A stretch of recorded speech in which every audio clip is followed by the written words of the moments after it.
Okay, well, hello and welcome everyone to Is There a Connection? Climate Change and Coronavirus, hosted by WJCT Public Media and the Northeast Florida Regional Council.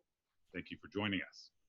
My name is Brendan Rivers. I'm a reporter here at WJCT. I'm also the lead reporter for ADAPT. It's a WJCT project focused on how climate change is affecting Northeast Florida and what's being done about it. We have a lot of material we want to cover tonight, so I'm going to quickly just go over some general housekeeping before we kick things off. Audience members will be muted throughout the event, but if you have any questions for our panelists, please feel free to type it out in the Zoom Q&A window at the bottom of your screen.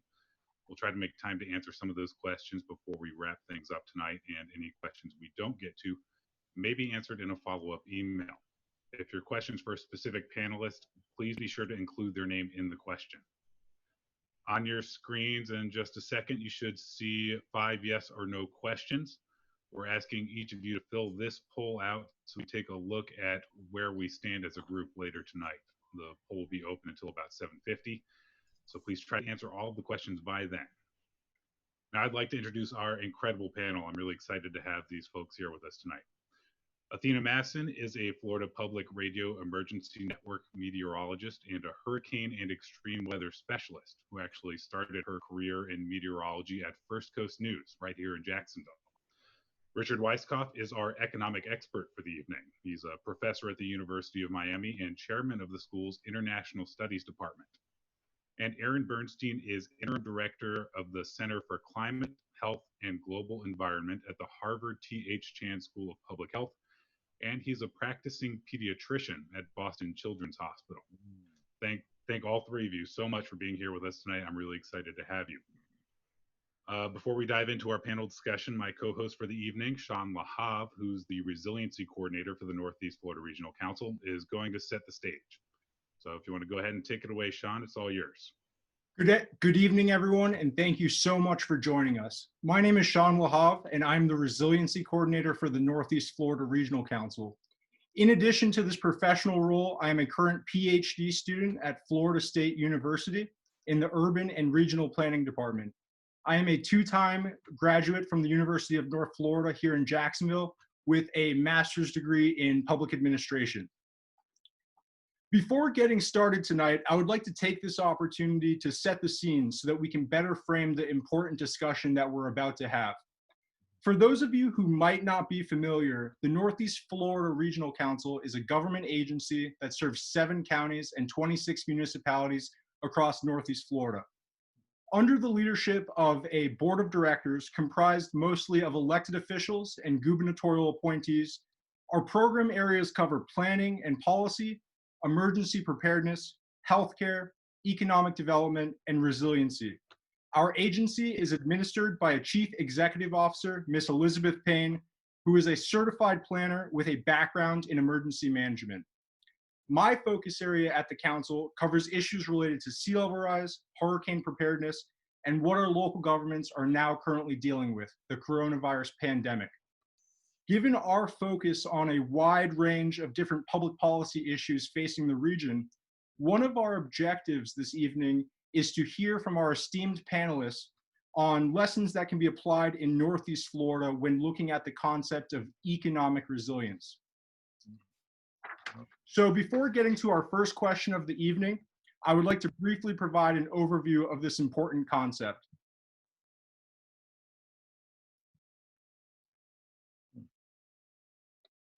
Economic resilience refers to the abilities of local economies to bounce back to normal conditions after losing function because of an uncontrollable event. Resilient economies have the capacity to quickly respond to, withstand, and recover from any adverse situation. Resilient economies also have the ability to adapt to changing conditions over time. In order for an economy to be resilient, it must also be equitable. This is something we hope to touch on this evening. In order to measure the resilience of any economy, we must first look back into history to see what hazards have already made significant impacts. In the state of Florida, for instance, what we are most exposed to is the threat of hurricanes. When a hurricane makes landfall in the state of Florida, what we know from a historical standpoint is that there are severe economic impacts. But moving even further, we also know that there are other hazards that have the potential to lead to severe economic impacts at the local level. Economic recessions, for instance, which often develop at the national level, have ripple effects that lead to severe local impacts, especially in places like Florida that depend on tourism. When looking at historical hazards, we have the ability to better understand where there are any gaps that need improvement.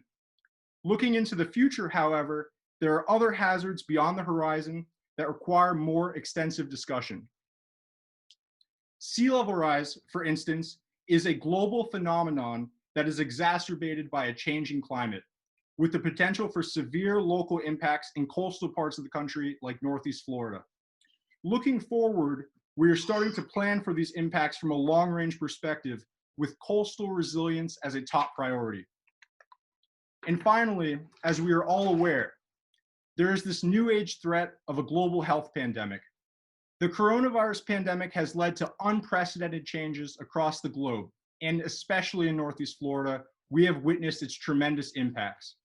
From government-mandated economic shutdowns to social distancing requirements and mask mandates, our way of life in the US and broader globe has been permanently changed.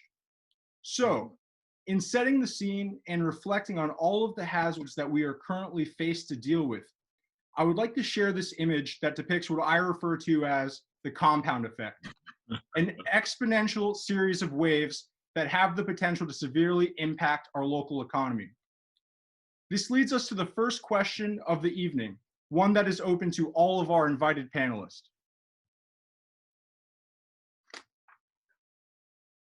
Wow.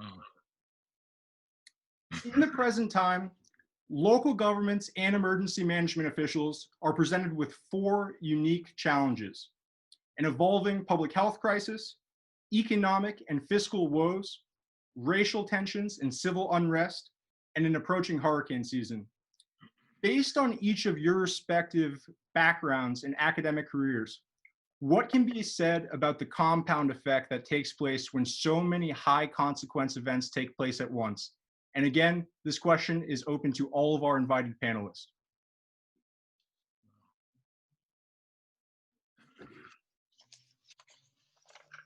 I guess I'll start then. So of course, stress, because when you think of everything that is culminating right now for 2020, there's so much on each individual's plate. So of course we would feel stressed, overwhelmed. And I know many of us are kind of in this dark period. However, at least for myself, I like to take each problem and solve it one at a time, because the United States and other countries, but we have been through so much before in our past. The United States, for example, we have been through World War I, World War II, we went through our Civil War, we went through 9/11, we went through a Great Depression, and we have been through countless hurricanes before. And we have just come back stronger and more resilient and have learned from our past. So if we can just learn from what we have done in the past, move forward, really it's not a stressful time. Think of it as a learning time for us. We can get through this pandemic. We can come out stronger and a better country from this. Wow.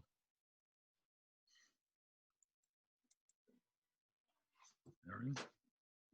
And Dr. Weisskoff or Dr. Bernstein, do you have anything to add to those statements? Go ahead, Dr. Bernstein, I yield to you. Okay, it's always a bit cumbersome on these virtual sessions as to who goes first, but I did want to thank Brendan and Sean for having me, and it's an honor to share the webinar with Dr. Masson and Dr. Weisskoff. You know, I think that we see this time and again, you know, we see, as Dr. Masson pointed out, you know, this is not the first time that major problems have cropped up. And, you know, there are things we can learn that can hopefully prevent such things from happening again.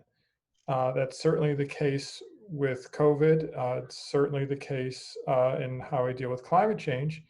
But I think the uniqueness of this moment is that this particular constellation of problems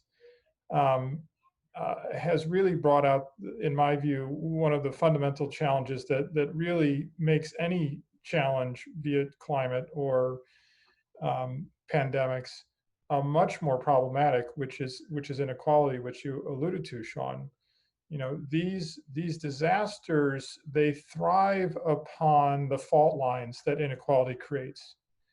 We saw that with climate change. The people who are most at risk are the least well off people who've been most marginalized. We see that with COVID. The people who've been most affected are the people who have been most marginalized.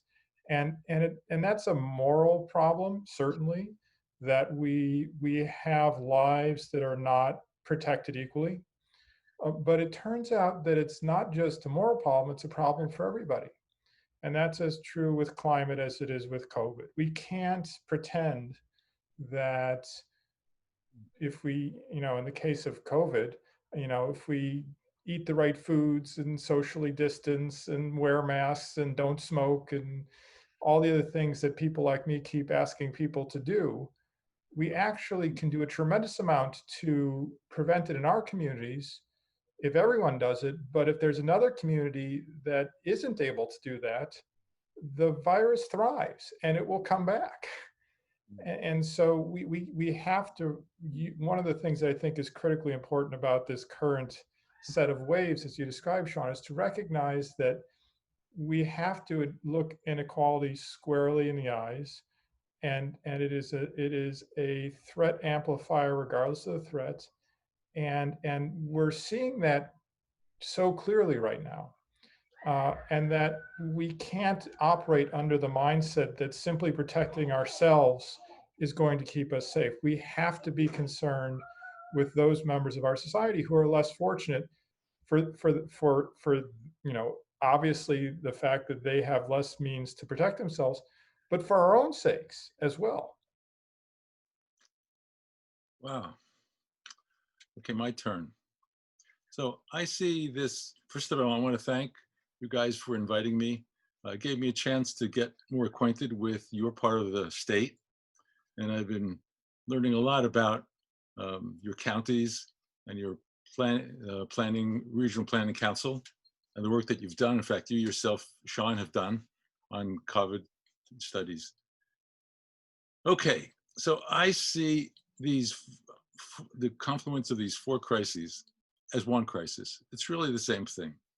And it's all about the spiritual origin, the spiritual basis for society, which is really quite shaken by all of these.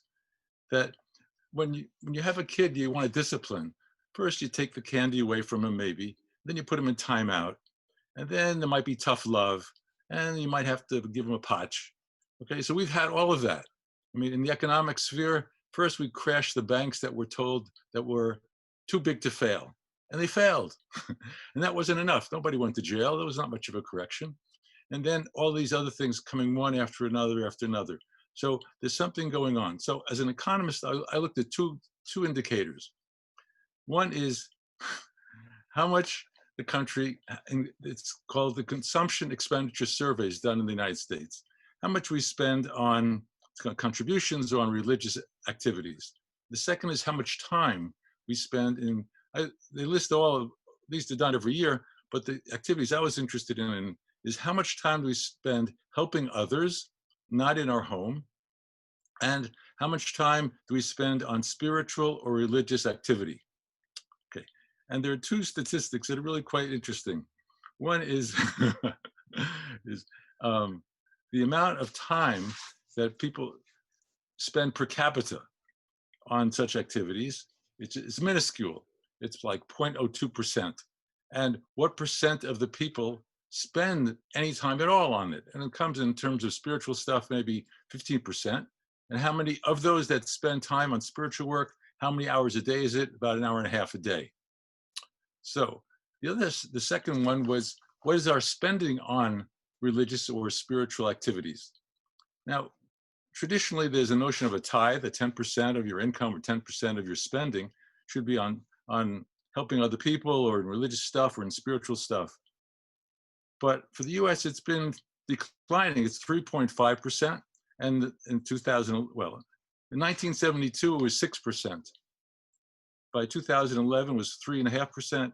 The latest studies, 2019, is 3.1%. 3%. So we're short 7%.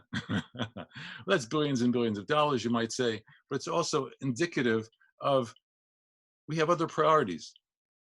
And maybe those other priorities have gotten in the way and they're expressing themselves as storm surge and hurricanes and bank failures, and right? So there's a spiritual sickness that goes along with this. And we know who the spiritual healer is. Maybe that's what's missing in our studies and in our time. Now, I'm supposed to be an economist, right? So what am I talking about God for? Because I was looking at, they talk about return to traditional values. So the Declaration of Independence mentions God. Can you imagine that? Mentioning God 3 times. They talk about the creator, the nature's God, divine providence. And then the Gettysburg Address talks about this nation under God shall have a new birth of freedom. And that's where he gets the line. After that is government of the people, by the people, for the people, shall not perish, but it's under God. That's what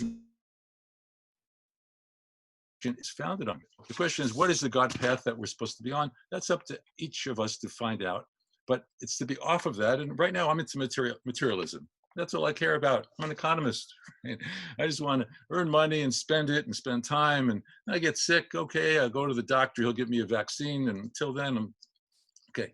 As long as that's the focus of my life, then these problems are going to arise. And the equality goes along with that. I mean, the income distribution and all these other problems that they show up in terms of my profession.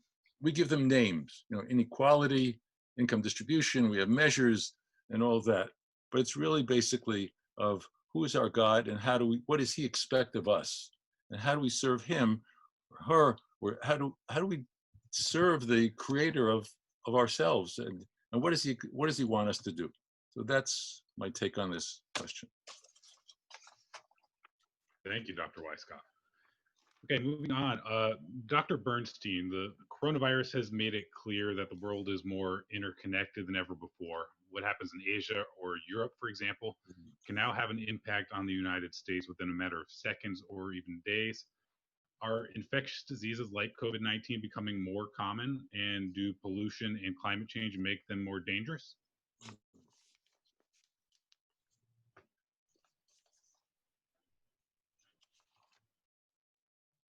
Did you hear you? We still have you there, Dr. Bernstein? Sorry, I muted myself just to make sure I wasn't causing excess noise, and now I've muted myself. There you go.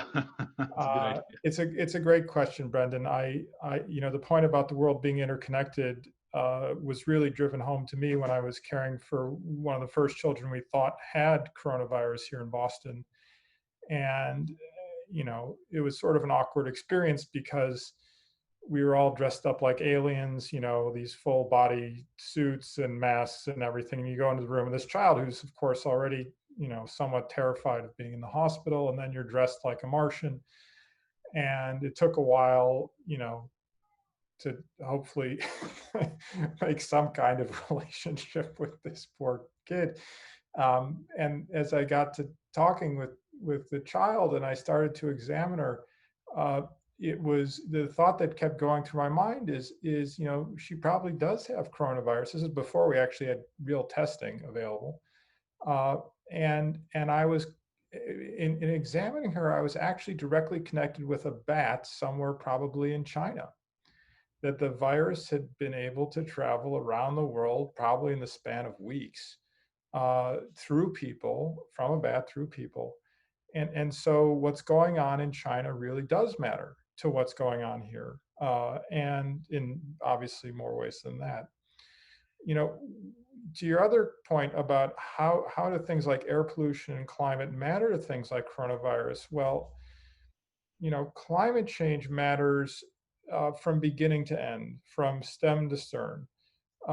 We know that deforestation is a major driver of these emerging infections. And I think it was Lisa Williams made this point in the chat about, we know that most of the new viruses and other so-called emerging pathogens that we haven't heard of before are moving into people from animals. That's not terribly surprising because we're dismantling nature. And we're having more contact between people and animals. We're keeping animals in enormously dense populations, be it for food or in some cases for fur or other things. But deforestation is a major driver of these emergence events. That was certainly true of Ebola in West Africa. We all remember Ebola. It seems like a quaint little epidemic. Wasn't feeling that way when it happened 6 years ago in the context of what's going on now. Now, we don't know really how this virus emerged in China right now, but deforestation, looking more broadly at these events, is a major factor. And obviously, deforestation is a major issue from climate change. But then you look all the way downstream. So we put carbon dioxide and other greenhouse gases in the atmosphere. That causes climate change. That has all kinds of effects: hotter temperatures, sea level rise, hurricane strengths growing up. But it also promotes water insecurity. Places that are dry are getting drier. We're seeing these unprecedented droughts that have fueled everything from, contributed to everything from the Syrian civil war to some of the migration we're seeing at the southern border of the United States. And if you don't have water, you can't wash your hands. And so if you want to protect yourself against coronavirus in many parts of the world, they're not looking for hand sanitizer, they're looking for soap and water. So, that's from stem to stern. In the middle, we have air pollution. In the United States, air quality, thankfully, is much better today than when I was born. Those gains have not been shared equally. They've disproportionately benefited rich people and white people in this country and have not benefited people who are poor and people of color, particularly African Americans, as much. And the source of that pollution is overwhelmingly from burning fossil fuels in power plants and cars, increasingly mobile things, historically more power plants. And if you look at who's dying from this disease, we see very disturbing data about African Americans dying perhaps twice as often as whites. We have more and more evidence by the day. There was just another paper out of the UK showing that people who've breathed air pollution over many years, so like a 10-year exposure to air pollution, the average exposure is people who breathe more air pollution are dying more often. We know that people of color, particularly African Americans and the poor in the United States, are exposed to more air pollution. And so we're left to wonder if these inequalities I was referring to are now, the fault lines have essentially created this pathway for coronavirus not only to infect them more, but for these people to be more harmed by it. Burning fossil fuels, of course, is 80% of the greenhouse gas emissions in the United States. Also, of course, responsible for a huge amount of problems for health, from women who are pregnant, young children, damaging their lungs and brains, damaging pregnancy outcomes, potentially contributing to Alzheimer's disease and Parkinson's disease, contributing to rates of infectious diseases, other pneumonias. So air pollution is a big problem in the United States. So there are many connections here between climate change and COVID, and I would underscore what Dr. Weisskoff started with, which is that these problems are really connected. And I think the good news in that is that the solutions to these problems benefit so much of what we need to do. So when you deal with climate change, you actually deal with preventing infectious diseases, preventing risks of spread of coronavirus, preventing, there's a suite of benefits. And that's, I think, the really important thing here is you have those waves reverse themselves. So instead of the waves crashing over each other, we now have waves building. And so when we invest in climate solutions, we're investing in resiliency, better health that affects so many people, and particularly those who are most vulnerable in this country and around the world. Thank you very much. That actually transitions very smoothly into my next question for Dr. Masson. Dr. Masson, what do we know about the role weather and climate have played in the spread of coronavirus, and how do weather and climate factor into the spread of other infectious diseases? It's definitely a brilliant and the million-dollar question, Brendan. And I can't stress this enough. COVID-19, brand new virus. We've only known about it for a few short months. So many want to have the answers to climatology right away. Unfortunately, that's not how climate works. We kind of have to wait on it for months, even years, to get finite conclusions from it. But from what I have been researching, scientists, they're still investigating whether weather and climate affect COVID-19. And several laboratory experiments have suggested higher temperatures and higher humidity are associated with reduced survival of the virus. So they don't do particularly well in that environment. But keep in mind that these conditions are simulated in a laboratory setting and do not fully mimic the conditions that the virus will encounter in a real life scenario. And one study from the University of Maryland School of Medicine, they focused on the virus right away. They were one of the few that latched on to COVID-19 when it was gaining traction around the world. And they looked at between the months of January, when Wuhan, China was going into lockdown, and all the way through early March, when it was finally reaching the United States and we began to lock down. And they found that the virus tended to spread within a very narrow climate window. It was favoring regions with very low humidity and temperatures between 40 and 50 degrees Fahrenheit. And this is very consistent with the behavior of the seasonal respiratory viruses that we see, the common cold, even the seasonal flu. But now this is not to say that the virus can't spread outside of this narrow window. Obviously, as Floridians, it's here and it's here with a vengeance. Now, I didn't get that. Could you? Thank you, Siri. And we've reached almost every known part of planet Earth at this point. And this all relates to population density and social distancing. It's not just related to climate and temperatures. Take the state of Florida, for example. We are now in the hotspot for COVID-19 cases. And relating it back to that study of that climate window, it is completely outside of the range. Our air temperatures, go outside right now. As a meteorologist, I can guarantee you this right now. It is 80 degrees. It is high humidity. Probably some of you are still in the 90s. And we have been seeing this every single day because it's summer. So how is it that the virus is surviving? It's because people are going out. They are congregating in groups. They are not wearing the mask. And we're all in very close proximity to one another. So if someone sneezes, coughs, spits, the virus doesn't immediately die when it's outside the human body. It doesn't choose to just die right then and there. It still is relatively alive for a period of time, long enough for it to find a new host, regardless of temperature and humidity.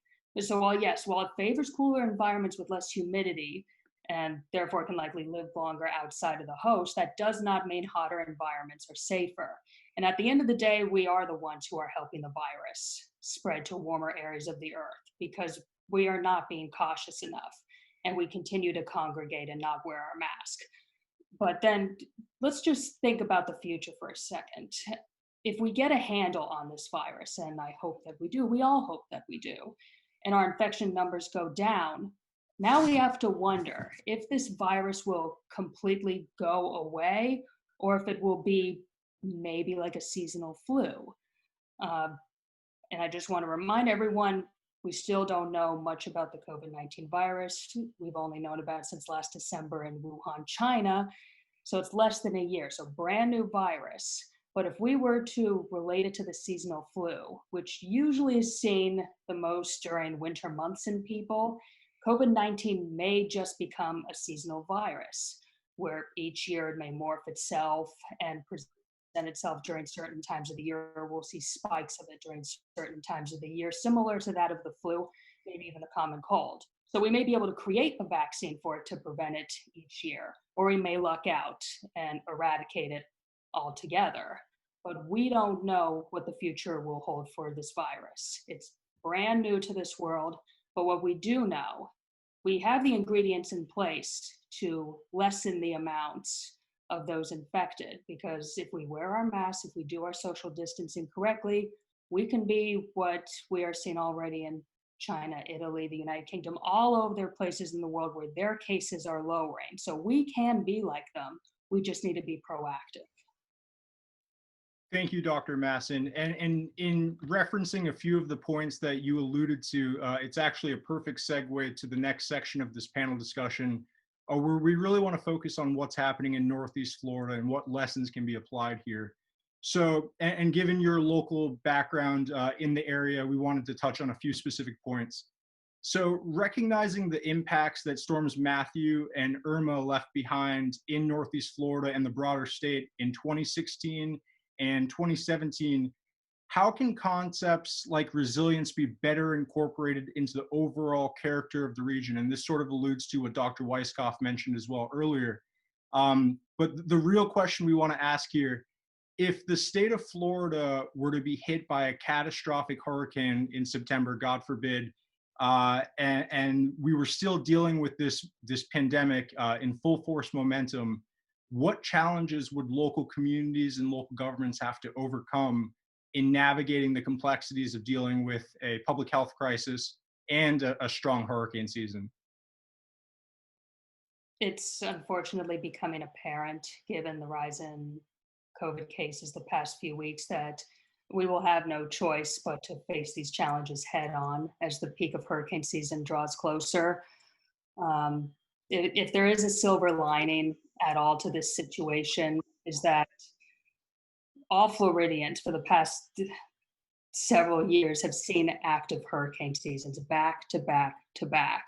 And it all started with Matthew in 2016, Irma in 2017, Michael in 2018 impacting the Panhandle. And even though Dorian just stayed offshore, it gave us enough of a fright that I would count it for last year.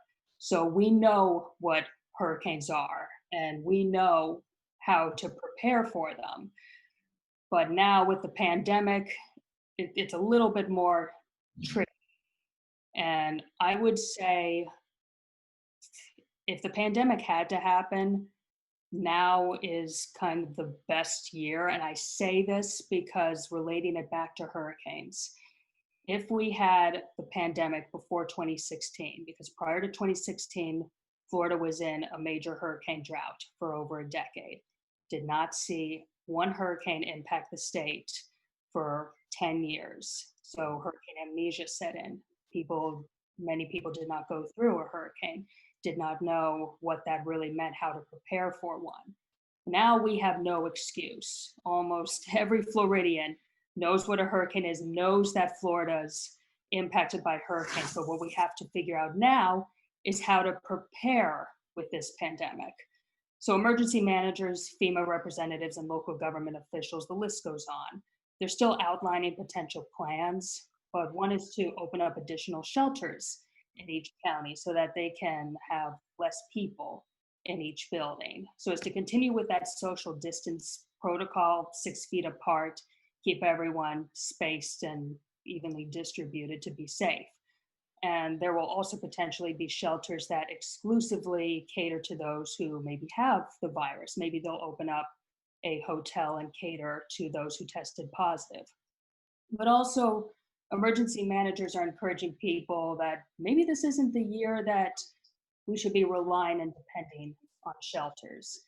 Instead, staying with friends or family inland or out of state so that they can minimize the risk of exposure in large crowds.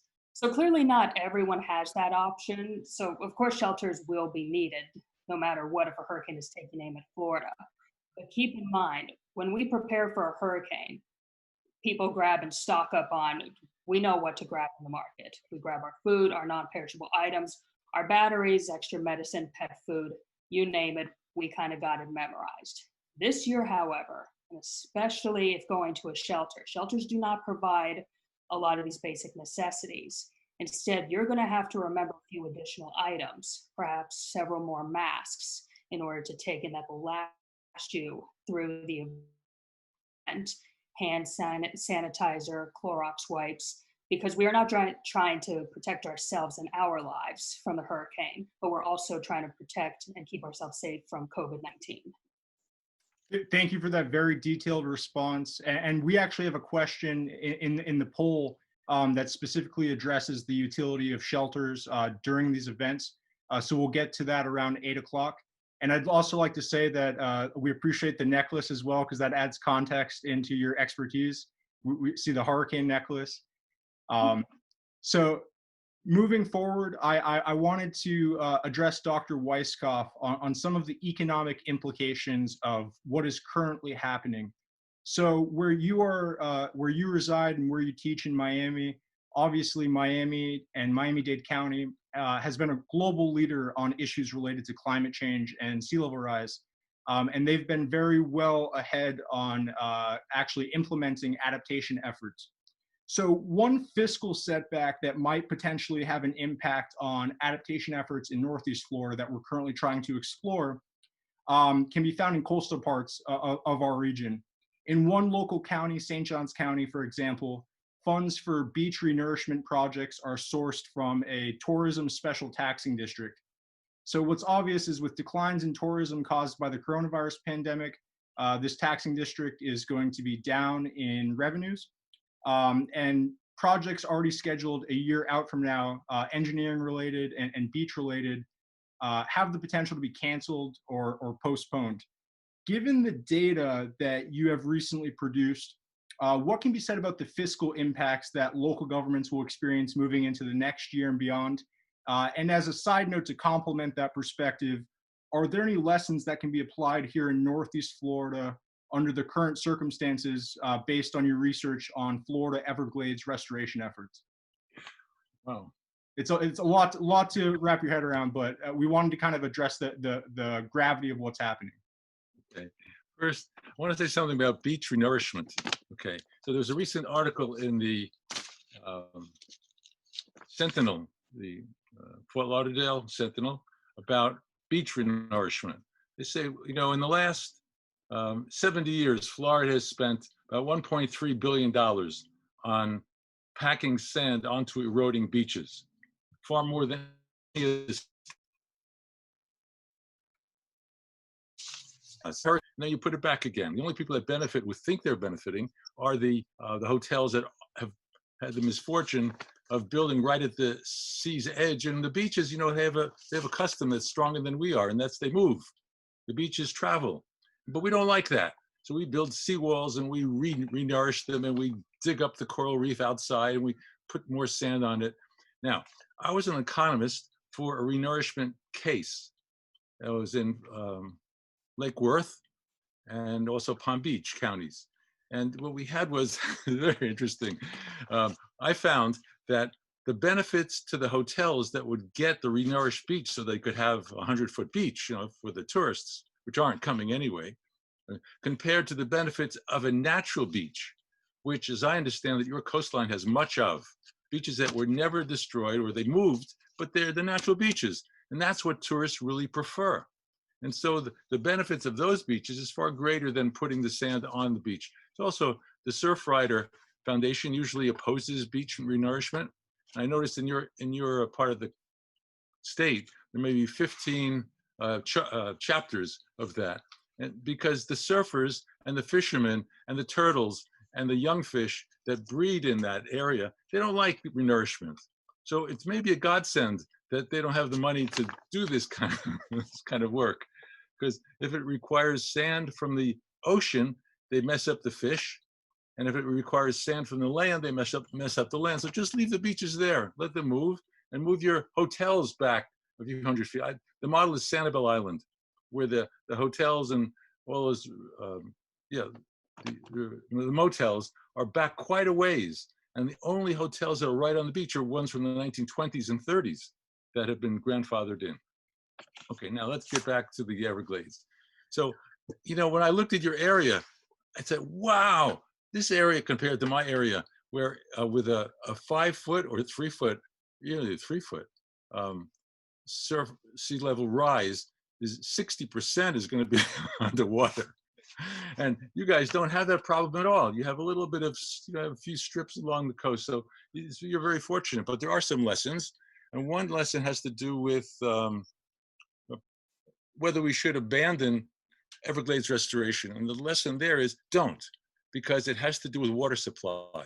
And so the water supply with sea level rise and sea saltwater intrusion is that you have to protect the water. And by doing that, you have to keep the water flowing within the state. So I know you have lakes and you have some areas that are very low lying within the state that are almost at sea level. So those have to be looked at carefully and prepared for. Okay. What else? China. Dr. Aaron, I wanted to mention something because you brought up China and these other connections. The Chinese connection is an economic connection. Now, we know most of our stuff comes from China that we consume. And so there might be a kind of a trade war that's going on, and we might have to look for other suppliers and other needs. So the economic side of you might say there's a supply chain for the virus from China outward to all the countries. There's also a supply chain of physical material goods from all over. And so those have to be resourced. Maybe they have to be resourced by bringing them home, right? So that talks to the issue of more self-sufficiency and greening America so that we take care of this solar and emissions problem by doing more solar and wind, right? And you put more people to work, so you have an employment component to that as well. What else? And Dr. Weisskoff, while we're on the same question, you alluded to an adaptation strategy that is often discussed about in circles across the state of Florida, known as managed relocation, also referred to by some as managed retreat. So moving physical assets, including human populations and residential developments, commercial, away from the coastline with the threat of sea level rise beyond the horizon. Right. So outside of Northeast Florida, in South Florida, an area that you're very familiar with, have you seen this type of movement happening in Miami-Dade County, or let's say Miami Beach, where residents are actually moving away from the coast and actually giving up on those physical assets? Okay, I'd like to say, yes, you're right, but you're totally wrong. No, on the contrary, what's happening in Miami Beach is, we're going to raise the roads.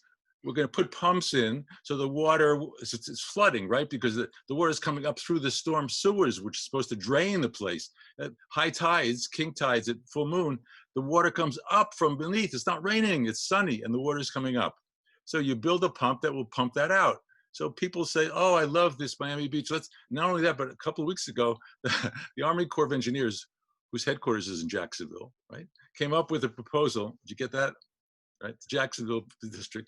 They had the great proposal of putting some seawalls of different types. It's a couple of ranges from 3 to 5 billion. So let's do what Holland does, right? We'll put walls around it, and then the sea level could rise all at once. We're protected. Okay, so the idea is that the rock that we're on is spongy rock. So you could build a wall, and the water will go through the rock and come up the other side and seek its own level. So this is the Dutch solution is not really practical around Florida. Okay, so using the word retreat is a bad word. You mustn't use those words. It's really finding a new homestead or something. So the way it's put to me in recent from the real experts is only when the insurance rates get to be so high, and instead of getting a 30-year mortgage, you can only get a 15-year mortgage. And then it becomes so expensive that people say with means, because Miami is not a low-income area, people with means say, look, it's very nice, Miami, but I'll take a home in Jacksonville and I'll move. I'll move somewhere else or somewhere else further west. And, okay, so no, it's not happening. No one's really listening. The few voices that are talking the way you guys see things happening are, no one seems to be into that. It's really up to the Chamber of Commerce. And the Chamber of Commerce, which is the movers of the economy in South Florida, in Miami Beach, especially in the city of Miami, when the Chamber of Commerce says, look, we've got a really serious problem here, let's prepare for it. What's a of transitioning. Then things will happen. But right now, on the contrary, there's new building permits going up, and there's new buildings going up, and there's also new beach renourishment going on. So we're in the worst of the worst. It's not happening. I'm sorry. Well, thank you for that insight. And I know that was a lot to ask in a question, but we appreciate that perspective. And this segues perfectly into our next section, where we really want to discuss components that can be looked at looking forward in charting a pathway forward in relation to resilience across our state and even across our country. So our next question is for Dr. Bernstein. You have served both as a practicing pediatrician and a climate scholar, which is a unique double perspective. You recently said in a previous panel discussion that ignoring the threats of a changing climate is essentially no different than malpractice with a patient. When we're talking about the quote, cost of doing nothing, end quote, basically not treating a wounded patient in the emergency room or in your office, what's at stake for local communities if they don't prepare for the effects of climate change, increases in sea levels, or future pandemics while we're having this discussion? And you're on, if you could please unmute yourself again. Thank you for that. Thank you for the reminder. So let me just give a little more context to what I meant by this issue of malpractice. You know, if as a pediatrician, if I had a baby like under a month in my care who had a fever, we know that if you have, 1 million babies and they all have fevers, something like 10% of them, maybe a little less, are going to have an infection with a bacteria in the United States. It's a rough estimate. The vast majority of those are going to be urinary tract infections, which, are serious. They're not necessarily the worst, although in young babies, they can spread throughout the body. And then a very small percentage, probably, less than 3%, there's going to be a bloodstream infection, so bacteria in the blood, and a very small percentage, way less than 1%, are going to be meningitis, an infection of the central nervous system. So, 90+% are from viruses that children are going to probably get better from regardless. Given those odds, the standard of care, what I would be required to do as a doctor, would be to test, so to get knowledge about the source of the infection. So if we have a baby who's under a month of age, we test the blood, urine, and spinal fluid to look for bacteria. Those tests take a long time to tell us, a long time being a day or two, if there's actually bacteria there. Now, we don't wait for the test results to come, because if we wait, so we have to give antibiotics, which we know are effective at treating the vast majority of these infections, without knowing the absolutely sure, clear answer. To not do so is malpractice. If I had a baby in my care and the baby had a fever, and we did all those tests and got all this knowledge and understood the risk, and there are signs. It's not like we just have the test of the bacteria. There are signs in the blood. There are other signs we look for that give us increasing probability that it's in fact a bacteria. If I saw that data and I didn't give antibiotics, I would be rightly sued and I would rightly lose, because inaction in that case is negligence. Now, the analogy here is clear, which is we only have one planet. We don't, we can go to Mars with a robot. Maybe we can send a person there someday soon, but there's really nowhere else for us to go. And we have a ton of knowledge. We have a ton of science that the planet has a fever. That fever has a very clear cause. And we know what we need to do to prevent the infection, the fever. And not doing so is essentially planetary malpractice. That's where that comes from. What does that mean at the local level? To your question, Sean, what does that mean for people in Northeast Florida and Jacksonville? Well, I think to bring it down to size, we have to first recognize that climate change is a sort of, it's hard to get our heads around. It's overwhelming for people who are concerned about it. For people who aren't concerned about it, it never really crosses the radar screen. So the first thing we have to do is to be absolutely clear that climate change and the fossil fuels that are driving climate change are an immediate and concern to everybody's health. If you're a woman who's pregnant or wants to get pregnant, if you have a child, if you have someone in your life who is over the age of 65, and everybody in between, this is a real health threat. It is, the medical community in the United States and around the world is calling the climate change a medical emergency. And people say, oh, that's hyperbolic, that's hysteria. No, this is the, Todd Sack, who wrote a question, and Todd, we've never met, but I know your work, and I would agree with you that we don't know that climate change caused this pandemic by any stretch. But, Todd was the one who worked with the American Medical Association to make sure that every doctor in the United States is learning about climate change, because it is changing my ability to do my job.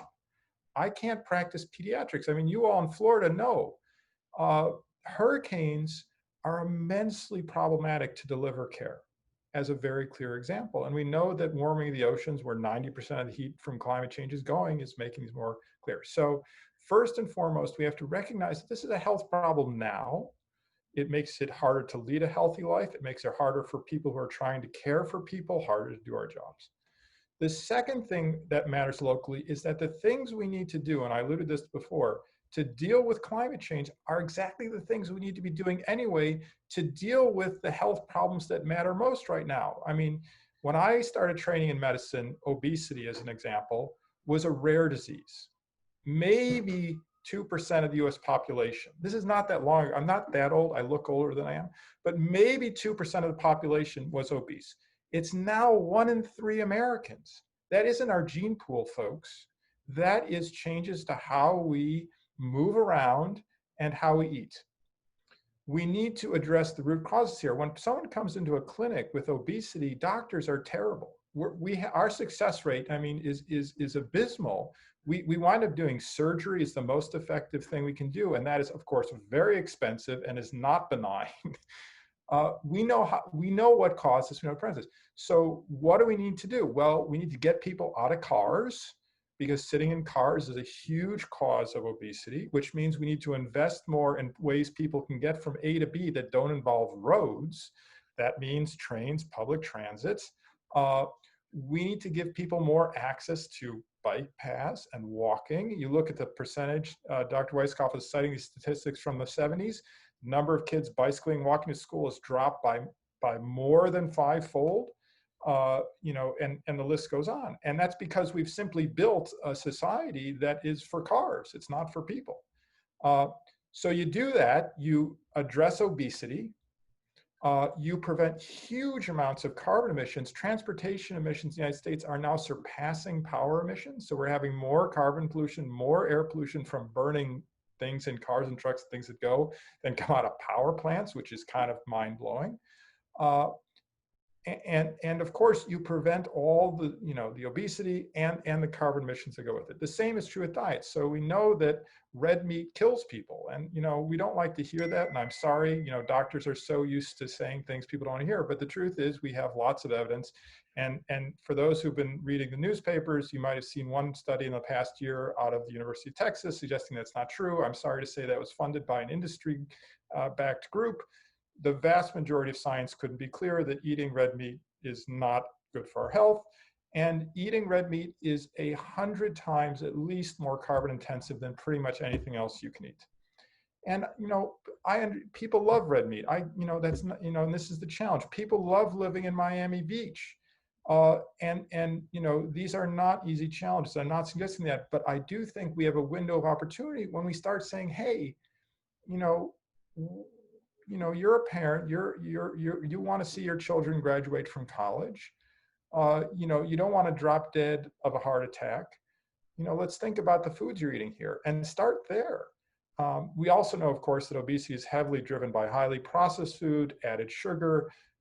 Added sugar is a very carbon intensive food. Processed sugar is also very carbon intensive.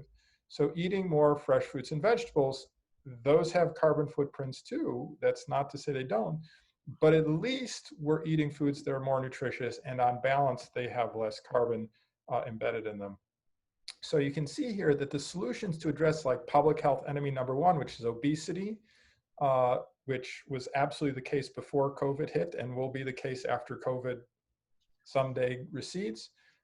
These solutions are climate solutions. They are massive public health solutions, and they're also pandemic solutions, because who's dying from COVID? It's people who are obese and have diabetes and hypertension. So it's a win across the board. And that's what I meant about these waves going the opposite way of the figure you saw. We now have, through targeting the root causes of obesity, we have resiliency to pandemics, we prevent climate change, we improve the health of people, they're able to be more productive. And we were the first society in the history of the world where obesity was associated with poverty. I mean, you go to a museum, you look at ancient art, it was only the rich people who could be, overweight. So obesity is a huge problem for people who are poor, and so it's an equity issue as well. And so the local issue is these actions matter locally, they matter to those most disadvantaged most, and the benefits happen now. They're not 100 years down the road, they benefit our health now. Wow. Very well said, Dr. Bernstein. Thank you very much. Yeah, I mean, as you say, the science is very clear, the solutions are there, and there's a lot of overlaps with these solutions, with these two problems. But I think when we're talking about these system-wide issues, one of the biggest challenges is communicating those issues and the science behind them and what the solutions are and what people can do. And as a journalist, I feel like that's kind of my job. So we're going to get to audience questions in a minute, but I want to get one more question in here for Dr. Masson, because she always also has to communicate these things. So Dr. Masson, when it comes to climate change and the coronavirus, people are coming to the table from very different frames of reference. In your career as a meteorologist, what have you learned about effectively communicating the science behind and the importance of these issues to the public? Definitely no stranger in communicating as a meteorologist. If you want to be a meteorologist, anyone out there, you really have to have thick skin. And I had a colleague a few years back come to me and say, there are over 7 billion people in the world. And unfortunately, not everyone is going to like you or agree with you and your findings or the way you do your eyeliner. And that was fine. It took a few days, but it finally just sunk in. That is fine. We all walk different paths and believe different things. And as a meteorologist and a research scientist, I state the facts, I do the research myself to find the truth, and I report on it. People may not like it, may not agree with my findings, but everyone can recognize something here. I'm very sure everyone that's attending here can recognize this. Science has gotten the human race so far. We've had a very small time on planet Earth as a species. I can go on for hours. The creation of the steam engine for transportation, the creation of a vaccine which eradicated smallpox, harnessing energy to give us light in our homes each night to keep us warm, rockets that can take us to the moon and now soon to be Mars. And there's so much more. All of science. The only way that the human race can continue to evolve and learn is to place their trust in science and scientists. Now, I know that there's like fake science out there, that they do it for the money, but in the long run, most of us, we became scientists to help people, to get them to live a better life and to move human society further. And this resonates so much, especially during this pandemic. We want to keep people safe. And as a meteorologist, my job is to state the threat of an approaching hurricane or a tornado, even a virus for what's happening now, and to inform you to the best of my ability ways to protect you and your family from this threat that's coming. And at the end of the day, people do listen. They evacuate during a hurricane. They go to a basement during a tornado. They seek shelter when lightning strikes. And at the end of the day, their families and themselves, they are safe and alive. So people learn and listen, and sometimes they have to go through a hard time, such as a hurricane, a tornado, even a pandemic. Maybe they have to have someone who they personally know have COVID-19 in order for them to understand truly what's going on. But then they can pass that information down to the next person. So each and every one of us can continue to learn. COVID-19 is very similar. We just need to follow the simple scientific processes in place. And we have the ingredients needed in order to destroy this virus. I mean, maybe not eliminate it, but bring it down. So don't congregate in large groups. Wash your hands regularly, stay at home and watch Netflix if you feel unwell. It's really not that hard. And wear your face mask when out in public. Because at the end of the day, people are going to listen. It may not be everyone, but if we are going to beat this virus, we need to be placing our trust in science, scientists, and for sure, our medical scientists. So thank you very much for that response, and thank you to all of our panelists for a fascinating discussion that has unfolded this evening. So we have about 30 minutes remaining with tonight's program, and we'd like to spend the next 10 to 15 minutes looking at the results of the poll that was issued at the beginning of the night. We're also going to aim to address some audience questions that they might have. And if we do not get around to your specific question, we will do our best in a follow-up after this event to reach out to you with responses to those questions. So I'm about to close the poll, and looking at the preliminary results, some questions were evenly divided, but others, there's a clear contrast with how people feel.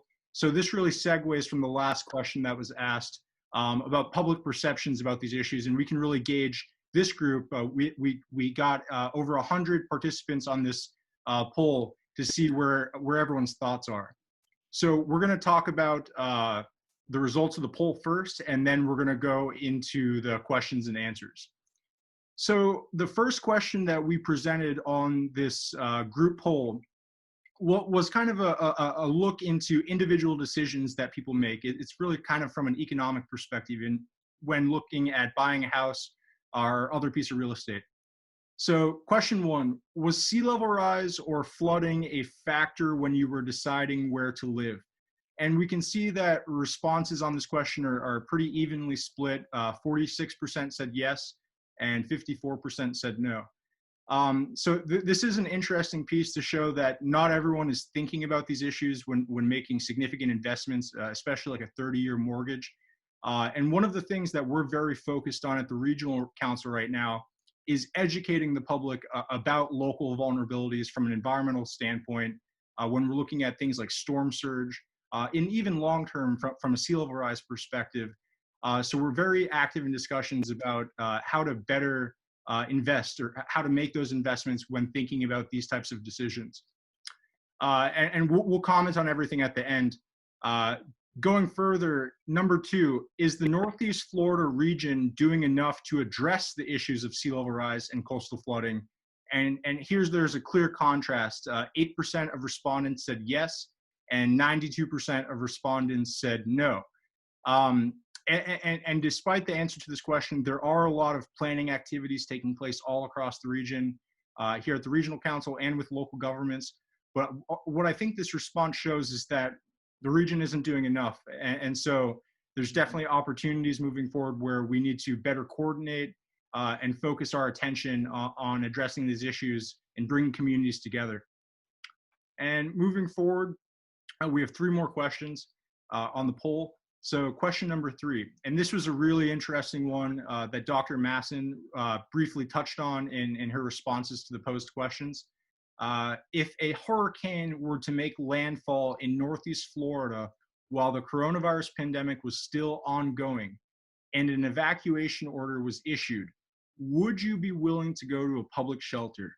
And this is surprising from my perspective. I must say, 12% of respondents said yes, and 88% of respondents said no. And I think this question and the answer to this question really reflects on the arduous realities that emergency management officials are going to be faced or forced to deal with in the coming months if a storm were to hit Florida. There's the question of, do I leave my home to protect myself from this environmental threat? But if I go to the shelter, I'll be exposed to this virus. So people are definitely thinking about that, and it obviously presents a convoluted situation. And moving into the final questions, this one's a little split as well. Do you know anyone who has suffered from adverse health effects due to COVID-19? 56% of respondents said yes, 44% of respondents said no. Again, going back to public perceptions, when you deal with something, when you live through a storm, you might have a different perception about the issue. I recently know an entire family that got COVID. So it obviously changes your perception about certain issues. And then the final poll question that we'd like to look at before opening it up for a little bit of discussion so we can get to question and answers. Is the Northeast Florida region doing enough in responding to the coronavirus pandemic? So now we're separating this very long range issue of climate change and sea level rise, and we're looking at the immediate crisis that the local governments are dealing with right now. And based on the respondents in this poll, Northeast Florida is not doing enough. So again, there's a question asked, how many participants contributed to this poll? And there was 100 participants, and we had a 91% response rate with those in attendance. So very briefly, just for a minute or two before we go to Brendan for audience questions, do any of our invited panelists just have thoughts on the responses to these questions, and if it reflects a true reality of what's taking place? And please feel free to any of our panelists to interject. Okay, I have an idea. It has to do with what your region really could do and should be doing, but it's not. So that goes in line with the respondents that say you're not doing enough. Okay, first, you have 2,000 farms in the 5 counties that you work with, 2,000 farms. And there's 260,000 acres in farmland. And I was looking at the agricultural census this afternoon, which is for the latest ones, 2017. And 18% of that is cropland. That is, 82% of it is not cropland. It's pasture perhaps, or forest, or just let go.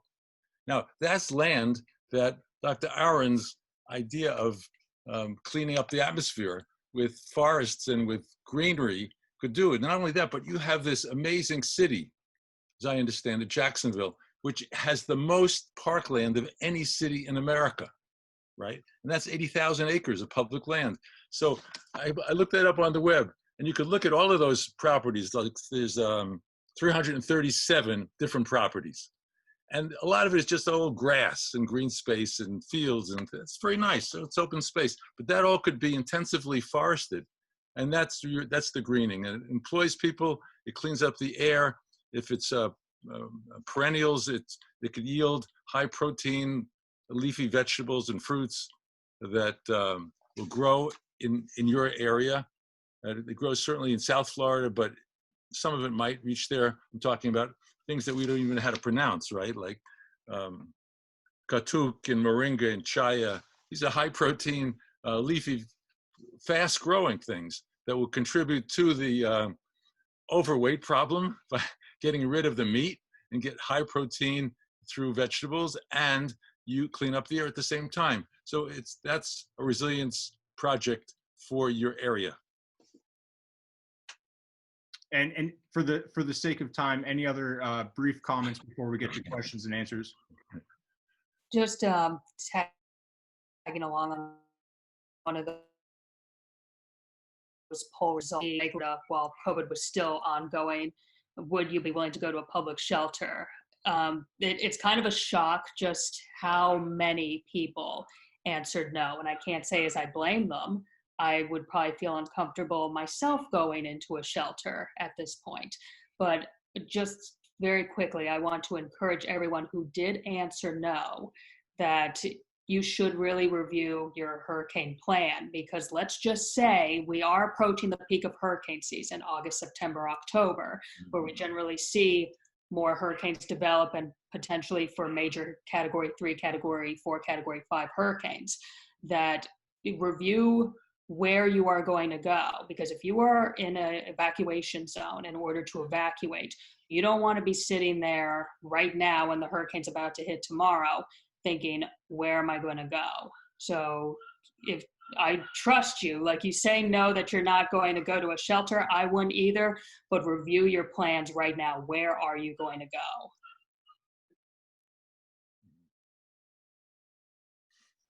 All right, thank you. Okay.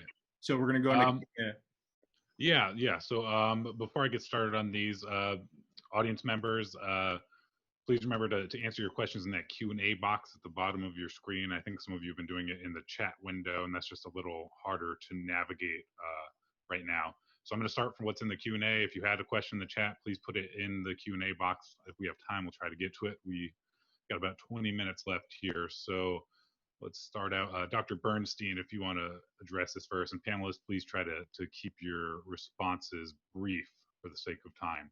So Dr. Bernstein, do you have any suggestions on how to address crises given the lack of trust in government and other institutions and anti-science, the kind of anti-science environment that we're in right now? This is from an anonymous attendee.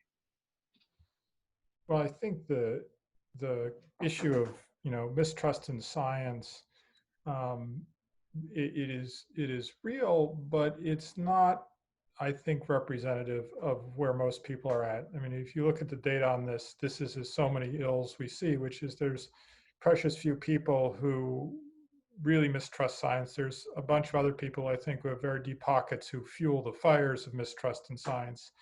And then there's a lot of folks who are really afraid about stuff, and they don't know who to believe. And, when push comes to shove, and I'm not the first person to say this, we don't, if we're not scientists, we tend to trust the people whose values are closest to our own, regardless of what science tells us. I mean, there's still people on Earth who think the Earth is flat and are trying to send stuff off into space. But I actually believe that as a population, we're probably better educated in science than we've ever been. And we see this. I mean, you look at what happened with coronavirus. I mean, we could have had a national epidemic of bleach drinking when we had people say we should be drinking bleach.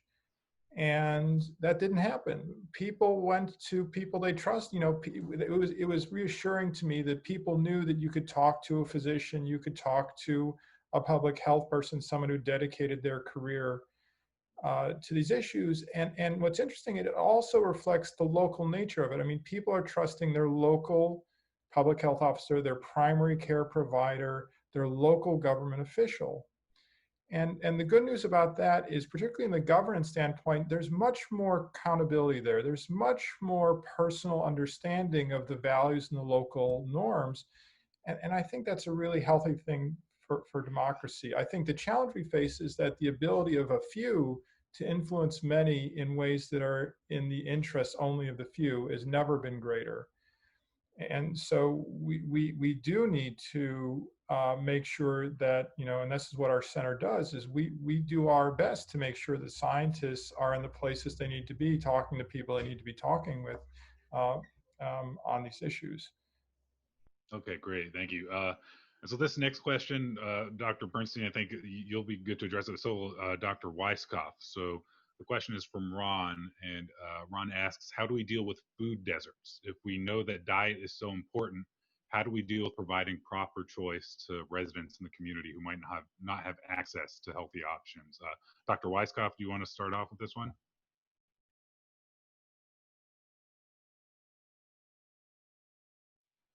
Still there, Dr. Weisskoff? Yeah, I'm here. Okay. There you go. All right. It's easy. You grow it yourself, right? Because the food deserts are in poor areas. I guess those are the areas he's talking about that are ghetto areas and rundown areas. And a lot of it has vacant land. And if there's a program, as I'm doing in my school, is finding neighborhood groups, schools or apartment buildings where there's a community group and working with them to grow their own stuff, all of a sudden they become concerned with their diet, as well as growing something that they could eat that they know is better than the stuff that they're going to get on food stamps and in the store, certainly. So that's one activist approach to the diet problem that's not being really addressed. It's just you're lecturing them and telling them how to eat, and that's not working. Okay, thank you. Dr. Bernstein?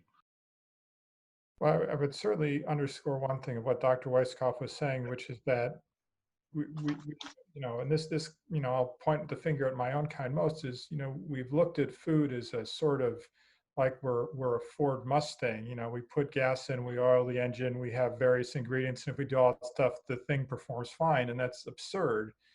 And doctors say you need vitamin D and eat this much protein, and yes, we need certain vitamins and stuff, but it creates a very wrong-headed understanding of food and what's important to a human body. People often malign the kind of idea that Dr. Weisskoff said, saying, well, you're never going to get people to do that. It's never going to produce enough food. It's going to be much too expensive to do it that way. And in some cases that may be true, but it actually misses the point. I think the point is what Dr. Weisskoff said, which is that until we recognize what growing food is about and that we engage in that, and particularly for children, we're never actually going to deal with a lot of the nutritional challenges we face. But at a more practical level, the food desert thing is a part of the obesity problem, right? So it turns out that even when you give people who have diets that are not great access to healthy nutritional foods, it doesn't fix obesity. Putting in grocery stores doesn't fix obesity. And that's been shown time and time again. And in fact, there's evidence that shows that actually the absence of grocery stores is not the problem. It's actually more the prevalence of just incredibly unhealthy food in these communities, which is to say how many fast food shops, are essentially present, particularly around children. That may be the bigger force rather than the absence of healthy food. So we need to have a much more systemic understanding of the problem. The reason there are no healthy food sources in these communities is because grocery stores often don't want to be in communities where there's more crime, and often food deserts are in places with higher crime, more shoplifting, etc. That requires community organizing. I've seen it in communities around the country as one part. But obviously, I mean, this, you get into very deep systemic issues with the history of the country, which is communities were actively discriminated against. I mean, I can speak about the African-American experience from what I've learned, which is, the government established policies that essentially prevented Blacks from owning homes in this country up until the 60s. And even after that, the redlining that occurred essentially allowed poverty to flourish in African-American communities. I can speak to restrictive covenants that excluded populations of various kinds from communities that wanted to keep the other out. And we have to recognize that this isn't 150 years ago, this isn't 50 years ago, this was going on, in very recent past in this country. And so we still have to overcome these systemic problems that, just because the Fair Housing Act, was what happened in the 60s, doesn't mean that all the housing opportunity was equalized at that moment. And so I think that's the hard part for our collective consciousness to get around, is we sort of see in one level that the rules seem to be fair, but the reality is that the history of inequality persists beyond that. And so whether it's the food desert thing, and I would argue the access to green space and parks, all of these things are embedded in the obesity problem, and we need to address the past in order to make progress with food deserts or any other determinants of obesity.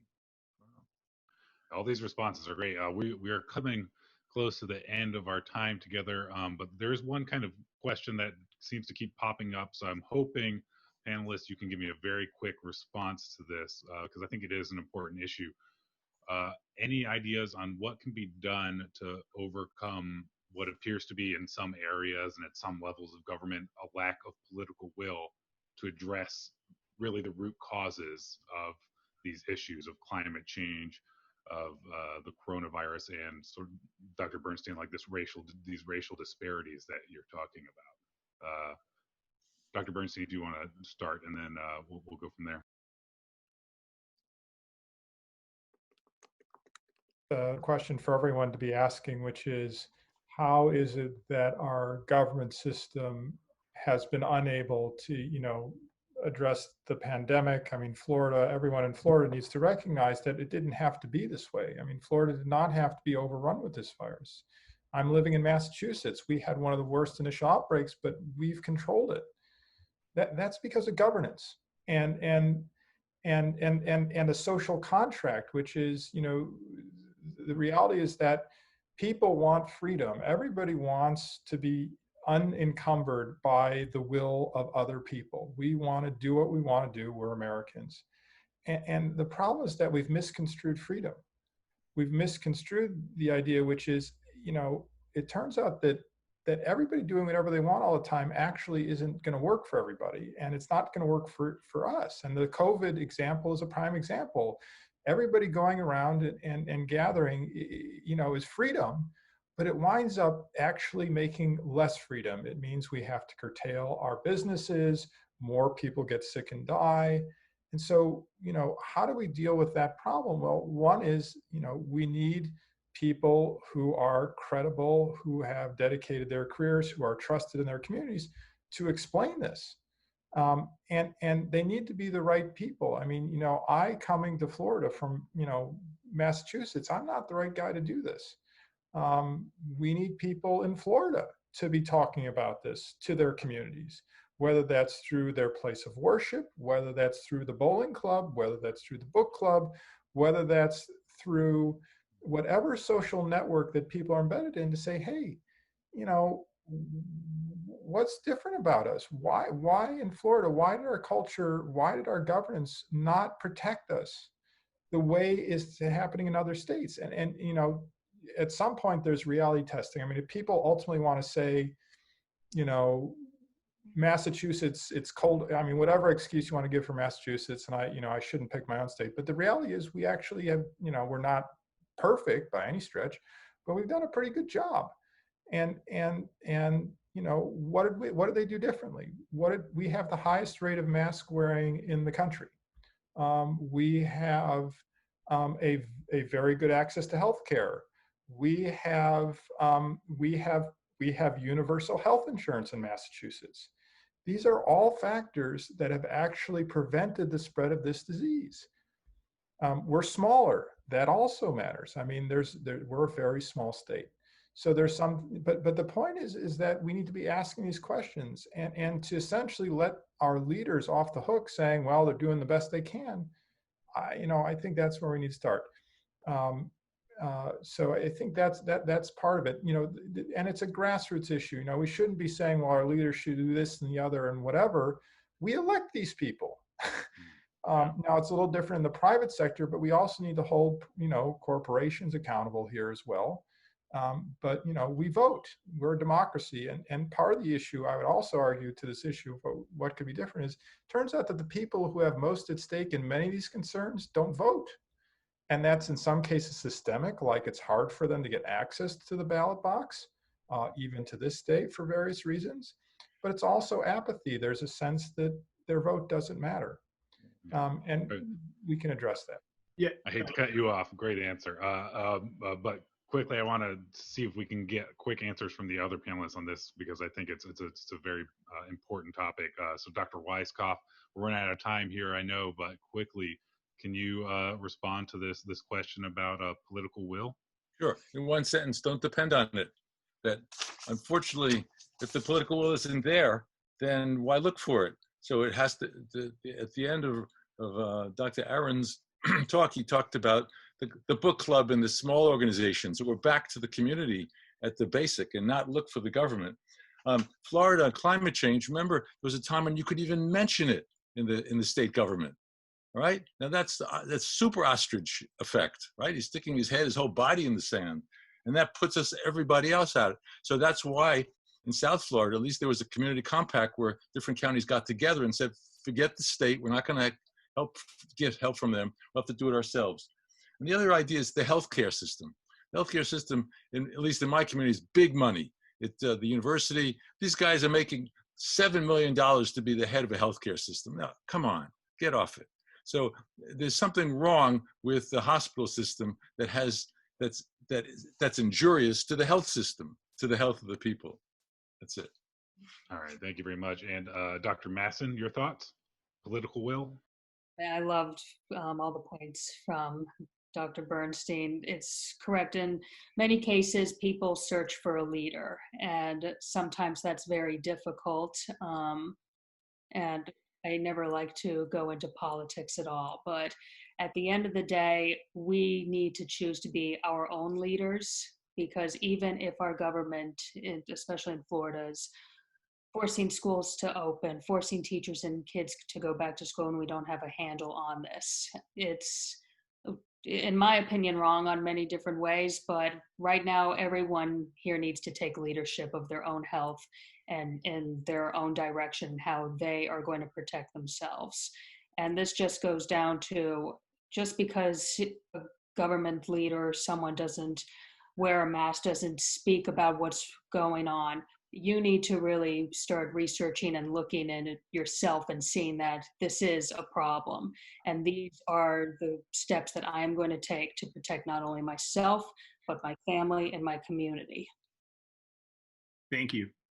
So in closing this panel discussion, and we have 7 minutes remaining, so with the answer to this question, if we could keep it to about 1 minute for each panelist before we get to final remarks from Brendan and I. So in closing this panel discussion, I would like to take this final opportunity to address a local government effort that has gained a lot of public attention recently in Northeast Florida and even around the state. The City Council of Jacksonville, Florida established a special committee on resiliency at the beginning of this year, focused on better preparing Duval County, Jacksonville consolidated government for the long-range impacts of flooding and sea level rise. In reflecting on this discussion tonight and your respective careers, what is the best piece of advice or input that you could provide to a city like Jacksonville currently charting its pathway forward on these issues? And should public health and economics be a part of these considerations? So I know that's a lot to ask with dwindling time on this discussion, but I thought that was a good point to end on.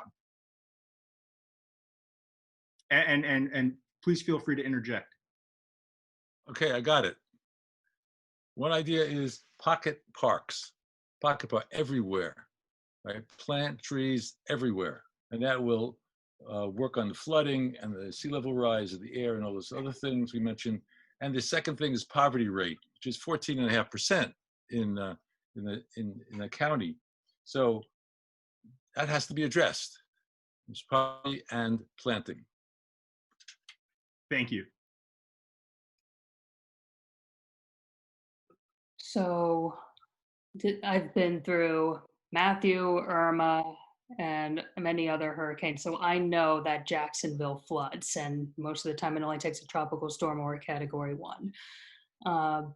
For sure, Jacksonville and all coastal cities can be grouped into this. They need to become more resilient against the force of the ocean and sea level rise. It is happening. We see this not just in storms, but just on everyday events, whether it be high tide or a storm that's approaching.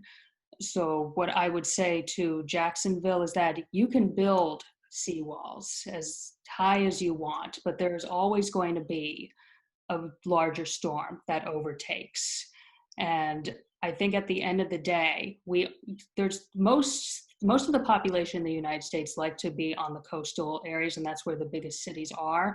But we need to adapt that we are not continuing to build right along the coast. We need to be considering inland or away from the coast, finding better structures that we can, I don't mean to sound corny, but live in harmony with Mother Nature, because at the end of the day, Mother Nature is going to win and bring that larger storm with the larger storm surge.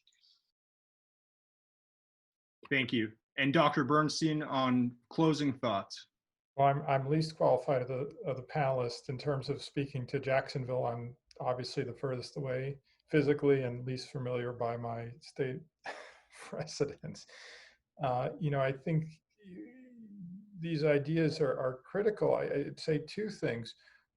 One is that the voices of the people who are on this webinar are critically important in the political process, right? As we've talked about, community engagement with this thing matters, and we're still a democracy. And, you know, we often lose voice by simply pretending it doesn't matter. And so I think particularly for communities that have the most at stake, from flooding, from air pollution, these are the communities we make sure are represented when plans are made. The other thing is, when we're talking, and green space is a great solution for all kinds of problems, for heat, for flooding, waterborne diseases, air pollution, and obviously for carbon. We need to figure out where those things are going to matter to the health of people the most. And so, you know, you can build parks in rich neighborhoods, but they tend to be pretty green already. And the air pollution tends to be better. We should really, you know, to the extent that it's possible, and, you know, we're doing this work with the transit corridor in New England right now, the most heavily trafficked, you know, transportation corridor east of the Rockies. You know, you can take all the carbon out of that you want, but where you do that has a dramatically different effect upon the health of the people around those freeways. And many of those communities were the communities where, in the Eisenhower administration, they decided to essentially tear a hole through the middle of it to put a freeway through it. And the disparities have been persistent since. So look at that in Jacksonville. Think about where structures were created that have essentially established, you know, intransigent problems, and how can the measures that would buffer, you know, make for resiliency benefit the health of those folks first.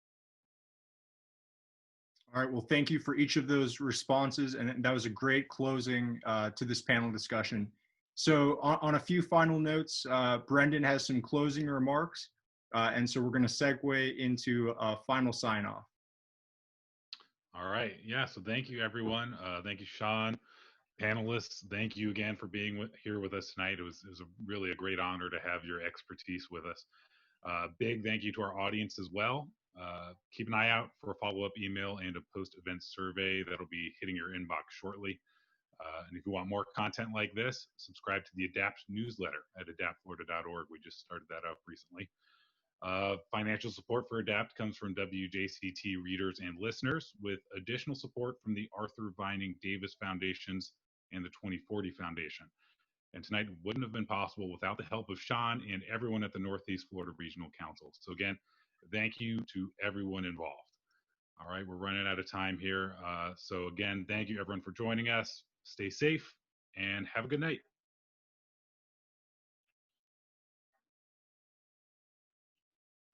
Thank you, everyone.